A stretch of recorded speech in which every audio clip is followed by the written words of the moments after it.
आप सभी साथियों का और विद्यार्थियों का टीचर्स क्लासवे के यूट्यूब प्लेटफॉर्म पर स्वागत है।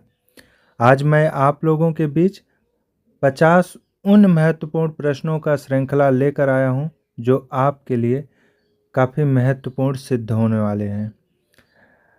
यह 50 प्रश्नों का यह जो श्रृंखला है वह पूरे टीजीटी आर्ट के सिलेबस से है। आगे मैं और प्रश्नों पर चर्चा करूंगा, लेकिन आज मैं आप लोगों के बीच 50 प्रश्नों पर ही चर्चा करूंगा और यह 50 प्रश्न जो हैं यह बहुत ही महत्वपूर्ण है। तो चलिए शुरुआत करते हैं। चूंकि अब टीजीटी का एग्ज़ाम बहुत ही निकट है और जिनका पीजीटी है उनका तो अब 1 महीने ही बचा है, तो इस लिहाज से अब हमें अपनी तैयारी को तीव्र गति प्रदान करना होगा, तभी हमें सफलता मिलेगी। तो चलिए हम शुरुआत करते हैं। पहला प्रश्न है आज का कि सिस्टीन चैपल की छत पर द लास्ट जजमेंट नामक चित्र बनाने वाले कलाकार के उस तकनीकी नवाचार को क्या कहते हैं जिससे आकृतियों में धुंधलापन या कोहरे जैसा प्रभाव उत्पन्न होता है। तो द लास्ट जजमेंट किसकी कृतियाँ थी या सिस्टीन चैपल यह किसकी कृतियाँ थी? सबसे पहला प्रश्न यहीं पर बनता है। तो यह माइकल एंजेलो की थी। किसकी थी? Michael Angelo. इसको भी आप लोग नोट कर लीजिएगा कि सिस्टीन चैपल और द लास्ट जजमेंट यह माइकल एंजेलो की कृतियाँ हैं। और जिससे आकृतियों में धुंधलापन या कोहरे जैसा प्रभाव उत्पन्न होता है, तो वह कौन सी तकनीक है? तो उस तकनीक को हम स्फुमातो के नाम से जानते हैं। किस नाम से जानते हैं? स्फुमातो के नाम से हम जानते हैं। अब एक चीज़ और है कि इस तकनीक का सर्वप्रथम प्रयोग किसने किया था और किस चित्र में या किस कृति में इस तकनीक का प्रयोग किया गया था। तो यह प्रश्न भी पूछा जा सकता है। तो इस प्रश्न का उत्तर होगा लियोनार्डो दा विंची। स्पेस यहाँ नहीं है लेकिन लिख दे रहे हैं, लियोनार्डो दा विंची ने सर्वप्रथम, यहीं लिख लीजिएगा। अब आप लोग इसको सुन के नोट कर लीजिएगा कि स्फुमातो तकनीक का सर्वप्रथम प्रयोग लियोनार्डो दा विंची ने किया था। अपनी किस कृति में किया था? तो अपनी मोनालिसा, जो कि लियोनार्डो दा विंची की सबसे प्रसिद्ध कृति है, और इसी मोनालिसा में इन्होंने स्फुमातो तकनीक का प्रयोग किया था। ठीक है, चलिए नेक्स्ट।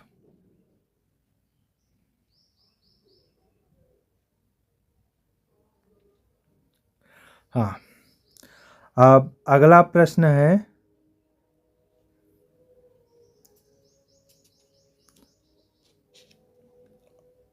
प्रागैतिहासिक कला के संदर्भ में, प्रागैतिहासिक कला के संदर्भ में छेपांकन स्टेंसिल पद्धति का वह कौन सा विशिष्ट केंद्र है जहाँ से हाथ के छापे के सर्वाधिक साक्ष्य मिले हैं जो वैश्विक स्तर पर लास्कॉक्स के समकालीन माने जाते हैं। तो प्रागैतिहासिक कला के संदर्भ में स्टेंसिल या छेपांकन जो पद्धति होती है, हाथ के छापे हैंड स्टेंसिल्स के सर्वाधिक साक्ष्य कहाँ से मिले हैं? जिन्हें हम लास्कॉक्स की गुफा के नाम से जानते हैं। तो लास्कॉक्स की गुफा कहाँ पर स्थित है? तो लास्कॉक्स की गुफा जो है वह कहाँ पर स्थित है? तो यह फ्रांस में स्थित है। पहला तो यही होगा, लेकिन पूछ रहा है कि किसके समकालीन माने जाते हैं, तो इसका उत्तर होगा गर्गस।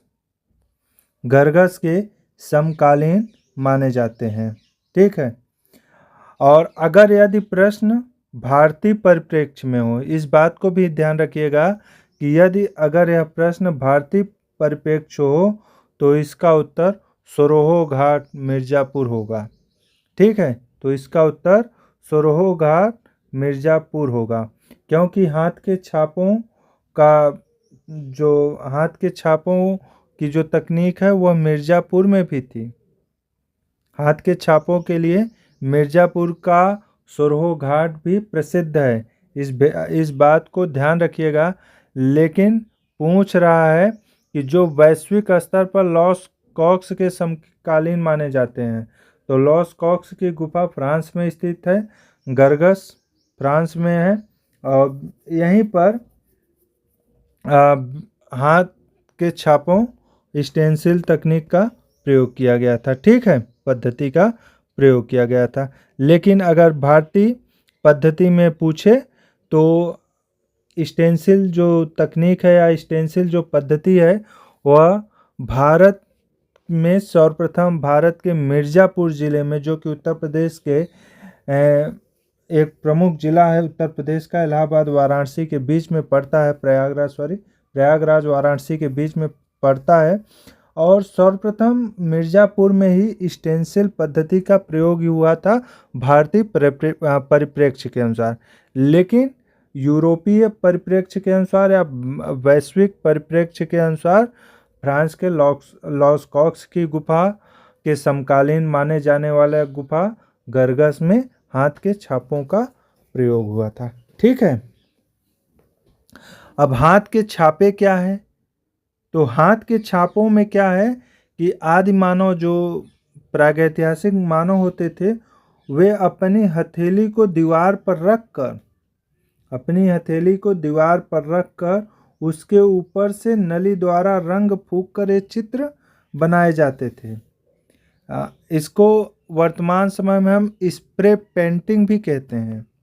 जैसे आप अपना हाथ दीवार पर रख दीजिए और उस पर स्प्रे मारिए तो आपका स्टेंसिल है, मतलब कि छापांकन पद्धति से ही उस हाथ का स्वरूप दीवार पर उतर जाएगा। तो यही है स्टेंसिल तकनीक। ठीक है, चलिए नेक्स्ट।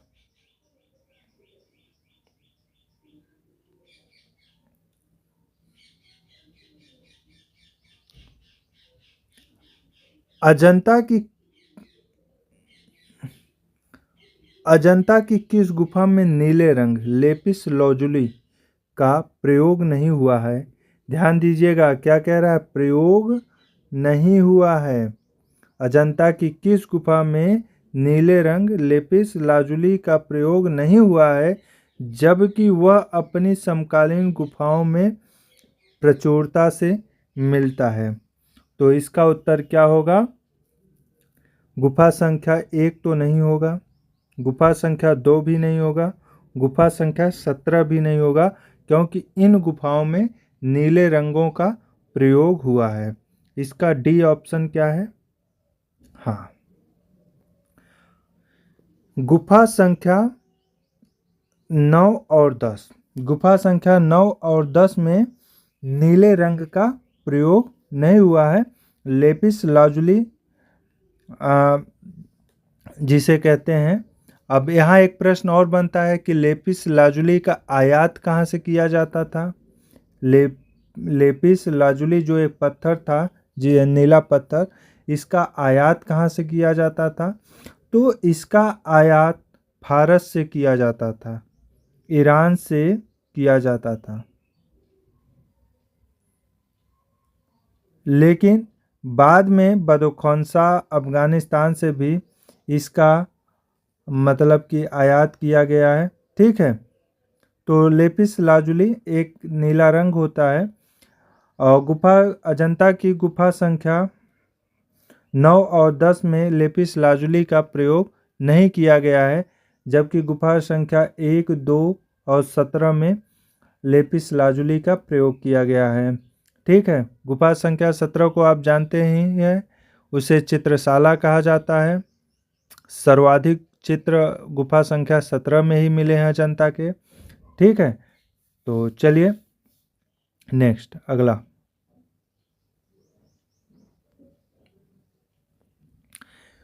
किस आधुनिक भारतीय कलाकार ने तिब्बत की यात्रा के बाद अपनी शैली में कोमल रेखांकन के स्थान पर कठोर रेखांकन और चटक रंगों का प्रयोग करना शुरू किया था? किस आधुनिक भारतीय कलाकार ने तिब्बत की यात्रा के बाद अपनी शैली में कोमल रेखांकन के स्थान पर कठोर रेखांकन और चटक रंगों का प्रयोग करना शुरू किया था? तो इसका उत्तर क्या होगा? तिब्बत की यात्रा के बाद अपनी शैली में कोमल रेखांकन के स्थान पर कठोर रेखांकन और चटक रंगों का प्रयोग किसने किया था? तो चटक रंगों का प्रयोग, जिसे टेम्परा पद्धति भी कहते हैं, चटक टेम्परा पद्धति तकनीक के दो प्रसिद्ध कलाकार हैं, एक है यामिनी राय और दूसरा है नंदलाल बोस। तो चटक रंगों का प्रयोग किसने शुरू किया था, प्रयोग करना शुरू किया था, कठोर रेखांकन? तो इसका उत्तर होगा, चूंकि विकल्प में यामिनी राय नहीं है, तो इसका उत्तर होगा नंदलाल बोस। नंदलाल बोस बंगाल शैली के प्रसिद्ध कलाकार थे और यह अवनींद्रनाथ टैगोर के प्रमुख शिष्य थे। नंदलाल बोस ने ही भारतीय संविधान की पांडुलिपियों को चित्रित किया था। उसमें 22 भाग थे, 22 भागों पे 22 चित्र बनाए थे और नंदलाल बोस ही हरिपुरा के कांग्रेस के पंडाल को, मतलब कि अधिवेशन के लिए पंडाल को सजाया था। ठीक है, इन्हें मास्टर मोसाई के नाम से जानते हैं। तो इन्होंने ही चटक रंगों का प्रयोग करना शुरू किया था। ठीक है, चलिए नेक्स्ट।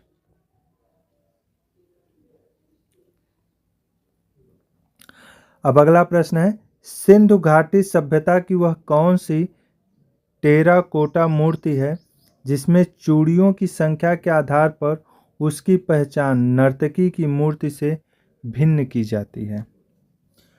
तो टेराकोटा मूर्ति जिसमें चूड़ियों की संख्या के आधार पर उसकी पहचान नर्तकी, डांसिंग गर्ल की मूर्ति से भिन्न की जाती है, तो इसका उत्तर होगा मातृदेवी की मूर्ति। क्या होगा उत्तर? मातृदेवी की मूर्ति। मोहनजोदड़ो से हमें पता है कि नर्तकी की मूर्ति प्राप्त हुई है जिसकी ऊंचाई 10.5 सेंटीमीटर या 4.1 इंच है। इस बात को ध्यान रखिएगा कि जो डांसिंग गर्ल या नर्तकी की मूर्ति है वह मोहनजोदड़ो से मिली है और उसकी ऊंचाई 10.5 इंच या 10.5 सेंटीमीटर या 4.1 इंच है। इसमें हमें जो किताबों में, बहुत कम किताबों में यह जानकारी मिलती है कि अगर प्रश्न पूछ ले कि जो कांस्य से निर्मित थी नर्तकी मूर्ति, यह तो पता ही है, तो जो कांस्य से निर्मित मोहनजोदड़ो से प्राप्त नर्तकी थी उसके बाएं हाथ में कितनी चूड़ियां थी? उसके बाएं हाथ में कितनी चूड़ियां थी? अगर यह प्रश्न पूछ लेगा तो 99 बच्चे यहाँ फेल हो जाएंगे। तो उसके बाएं हाथ में कितनी चूड़ियां थी? तो इसको ध्यान रखिएगा, 24 से 25 चूड़ियां थी और यह चूड़ियां कलाई से लेकर कंधे तक थी। ठीक है,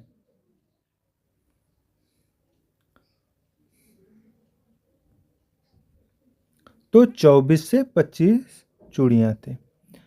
चलिए नेक्स्ट। चूंकि देखिए हमें लिखने में थोड़ी सी प्रॉब्लम हो रही है। अब आप जानते ही हैं कि मैं इसे स्मार्टफोन से रिकॉर्ड कर रहा हूं, डिजिटल बोर्ड मेरे पास नहीं है कि मैं पेन से ही स्क्रॉल करूं या उससे पेन से ही इस पर लिखता जाऊं। हाथ से लिखने में दिक्कत होती है और स्पेस भी कम रहता है, इसलिए मैं जो चीज़ें बोल रहा हूं उसे आप लोग नोट करते चलिए, वह आपके लिए बहुत ही महत्वपूर्ण है। चलिए नेक्स्ट प्रश्न। बाघ की गुफाएं कहाँ स्थित है? धार जिला मध्य प्रदेश में स्थित गुफा संख्या रंगमहल के उस प्रसिद्ध चित्र का क्या नाम है जिसमें 6 महिलाओं को एक घेरे में नृत्य करते हुए दिखाया गया है और यह किस विदेशी चित्रकला से समानता रखता है? तो बाघ की किस गुफा को रंगमहल के नाम से जानते हैं? ये आपको पता है? आपको पता है कि बाघ की 5 गुफाएं थीं। 5 गुफाओं में पहला गुफा किस नाम से जानी जाती थी? दूसरी गुफा को किस नाम से जानते थे? तीसरी गुफा को किस नाम से जानते थे? चौथी गुफा को किस नाम से जानते थे? 5वीं गुफा को किस नाम से पहली गुफा को गुसाई खाना कहते थे। दूसरी गुफा को पांडव का आवास या पांडव गुफा कहते थे। तीसरी गुफा को हाथी खाना के नाम से जाना जाता था और चौथी गुफा को रंग महल के नाम से जाना जाता था। तो गुफा संख्या रंग महल दे दिया है, तो गुफा संख्या 4 में ही यह चित्र है। और 5वीं को पाठशाला गुफा के नाम से जाना जाता था और 6वीं गुफा को शिक्षक की गुफा के नाम से जाना जाता था। बाकी 7, 8, 9 ये गुफाएं पूरी तरह से ध्वस्त हो चुकी हैं। उसमें किसी तरह का कोई चित्र या कोई प्रमाण नहीं मिला है। ठीक है, तो बाघ की गुफाएं धार मध्य प्रदेश में स्थित है और गुफा संख्या 4 में चूंकि रंगमहल दिया है तो प्रसिद्ध चित्र का क्या नाम है जिसमें 6 महिलाओं को एक घेरे में नृत्य करते हुए दिखाया गया है और यह किस विदेशी चित्रकला से समानता रखता है? तो इसका उत्तर होगा हल्लिसक नृत्य। क्या होगा? हल्लिसक नृत्य। और यह फारसी कला से समानता रखता है। चलिए नेक्स्ट।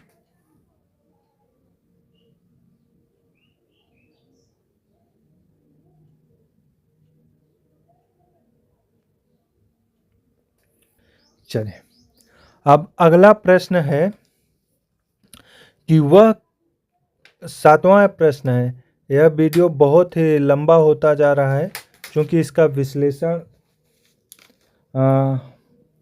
काफ़ी विस्तार से किया जा रहा है। तो ये चलिए एक चीज़ और एक पॉइंट हमने छोड़ दिया था कि बाघ गुफा की खोज किसने किया था, उसको भी नोट कर लीजिएगा कि बाघ गुफा की खोज 1818 ईस्वी में डेंजरफील्ड ने किया था। ठीक है, चलिए अब 7वां प्रश्न है वह कौन सा एकमात्र भारतीय कलाकार है जिसने पिकासो के साथ प्रदर्शनी लगाई थी और जिसे भारत का पिकासो कहा जाता है, लेकिन उसकी शैली लोक कला फोल्क आर्ट से प्रेरित थी। सभी को पता है कि लोक कला से प्रेरित कलाकार कौन थे। काली घाट की लोक कला शैली से प्रेरित कलाकार कौन थे जिन्हें भारत का पिकासो भी कहा जाता है और जिनके चित्र पिकासो के साथ प्रदर्शित हुए थे? तो वह कलाकार कौन है? तो वह कलाकार है यामिनी राय। कौन है? यामिनी राय है। यामिनी राय के चित्रों में टेम्परा पद्धति की अधिकता पाई गई है जिसे चटक रंग कहते हैं। ठीक है, और इन्हें भारत का पिकासो कहा गया है। यामिनी राय को 1914 में पद्म भूषण मिला था और यह महात्मा गांधी के बहुत करीबी कलाकार थे। इनका जो चित्र है माँ और बच्चा, बिल्ली और केकड़ा, 3 पुजारी, ये चित्र इनके बहुत ही प्रसिद्ध हैं। अब एक प्रश्न और यहाँ से बनता है कि यामिनी राय का जो चित्र है वह पिकासो के साथ प्रदर्शनी में लगाई गई थी, लेकिन वह प्रदर्शनी कब हुई थी? किस वर्ष यामिनी राय के चित्रों को पिकासो के साथ प्रदर्शित की गई थी, या किस वर्ष यामिनी राय का चित्र पिकासो के साथ प्रदर्शनी में लाई गई थी? तो इसका उत्तर होगा सन 1971 में। क्या होगा कि सन 1971 में यामिनी राय का जो चित्र है वह पिकासो के साथ प्रदर्शित हुई थी। और कहाँ पर प्रदर्शित हुई थी? तो इसका उत्तर होगा साओ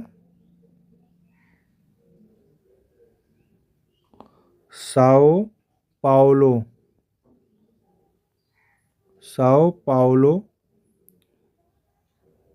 वो है ना, तो साओ पाउलो जो कि ब्राज़ील में है, यहीं पर इनके चित्रों की प्रदर्शनी पिकासो के साथ लगाई गई थी। चलिए नेक्स्ट।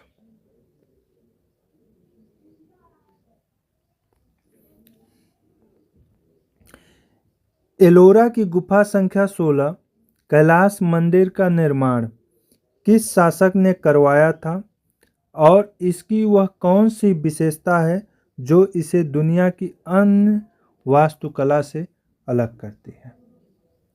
तो एलोरा की गुफा संख्या 16 कैलाश मंदिर का निर्माण किसने करवाया था? तो इसका उत्तर तो क्लियर है।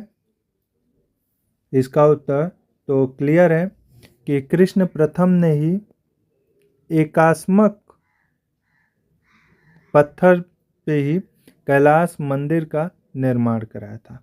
एकास्मक का मतलब होता है कि एक ही पत्थर को काटकर इसमें कैलाश मंदिर का निर्माण किया गया था।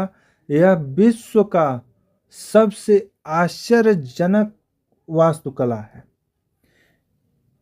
क्योंकि इस वास्तुकला में जो गुफाएं बनी हुई हैं, जिन गुफाओं का निर्माण किया गया है एलोरा में, कुल 34 गुफाएं हैं। इन 34 गुफाओं को जमीन से इनका निर्माण नहीं किया गया है, बल्कि ऊपर से काटते हुए गुफाएं बनाई गई हैं। और कैलाश मंदिर ऊपर से काट कर बनाया हुआ है।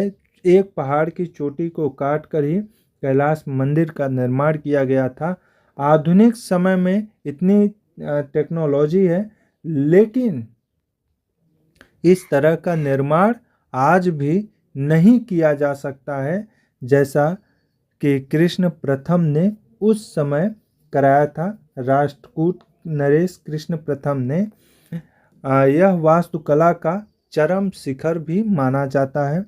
ऊपर से नीचे की ओर एक ही विशाल चट्टान को काटकर बनाया गया था, इसीलिए इसे हम मोनोलिथिक या एकास्मक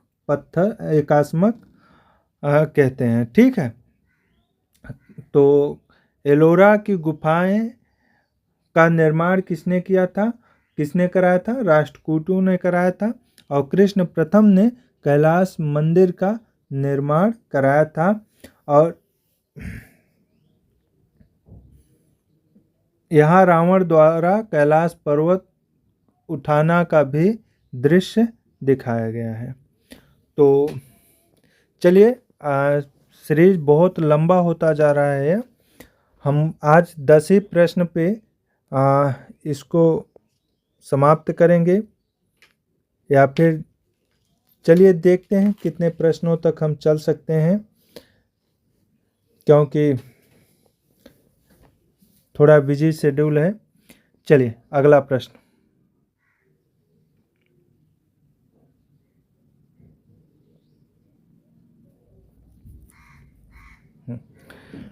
भारतीय चित्रकला पद्धति 1914 नामक प्रसिद्ध पुस्तक के लेखक कौन हैं, जिन्होंने भारतीय कला के पुनर्जागरण में महत्वपूर्ण भूमिका निभाई? प्रश्न है कि भारतीय चित्रकला पद्धति 1914, तो भारतीय चित्रकला पद्धति के लेखक कौन थे? इसका उत्तर होगा शैलेंद्रनाथ डे। शैलेंद्रनाथ डे, जो कि अवनींद्रनाथ टैगोर के शिष्य थे, और जयपुर और लखनऊ कला विद्यालय में इन्होंने शिक्षण कार्य भी किया था। और भारतीय चित्रकला पद्धति इनकी एक प्रसिद्ध पुस्तक है। इन्होंने मेघदूत श्रृंखला भी चित्रित की थी। शैलेंद्र नाथ डे ने मेघदूत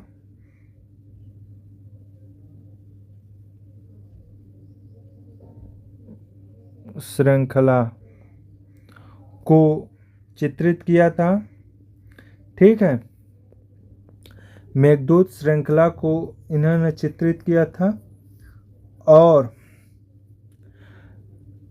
अवनींद्रनाथ टैगोर के प्रसिद्ध शिष्य थे, तो इनका बंगाल कला शैली से ही इनका संबंध था। चलिए नेक्स्ट।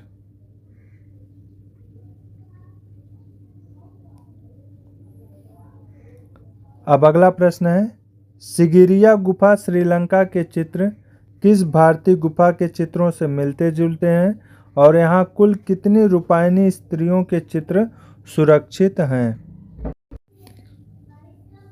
तो सिगिरिया गुफा श्रीलंका में स्थित है और इसको अजंता के समकालीन भी माना जाता है। राजा कश्यप ने इसका निर्माण किया था और यह श्रीलंका के मटाले ज़िले में स्थित है। इसको भी ध्यान रखिएगा, मटाले ज़िले में, यह श्रीलंका के मटाले ज़िले में स्थित है और यहाँ से 21 रूपायनी स्त्रियों के चित्र मिले हैं। 21 रूपायनी, तो इसका उत्तर होगा अजंता 21 स्त्रियाँ, क्योंकि यह अजंता से मिलते जुलते यहाँ के चित्र हैं। और रूपायनी स्त्रियों के चित्र, तो इसका विकल्प ए होगा, अजंता 21 स्त्रियां मिली हैं और इन्हें 2 गुफाओं में बांटा गया, गुफा ए गुफा बी में। गुफा ए में 17, गुफा बी में 4, कुल मिलाकर 21 रूपायनी स्त्रियों के चित्र मिले हैं। एक जो सबसे महत्वपूर्ण है यहाँ पर, यह पूछा भी जा सकता है कि सिगिरिया में, इसको भी आप लोग नोट कर लीजिएगा कि सिगिरिया में नीले रंग का प्रयोग नहीं किया गया है। सिगिरिया गुफा में नीले रंग का प्रयोग नहीं किया गया है। और सिगिरिया गुफा की खोज किसने की थी? तो मेजर फोमर्स ने सिगिरिया गुफा की खोज मेजर फोमर्स ने 1830 ईस्वी में मेजर फोमर्स ने किया था। इसको आप लोग नोट कर लीजिएगा, फोमर्स। मेजर फोमर्स ने मतलब सिगिरिया गुफा की खोज की थी और इसकी प्रतिलिपियां कब बनी थी, तो यह भी प्रश्न पूछा गया है कई बार। तो इसकी प्रतिलिपियां किसने बनाई थी? तो 1889 ईस्वी में।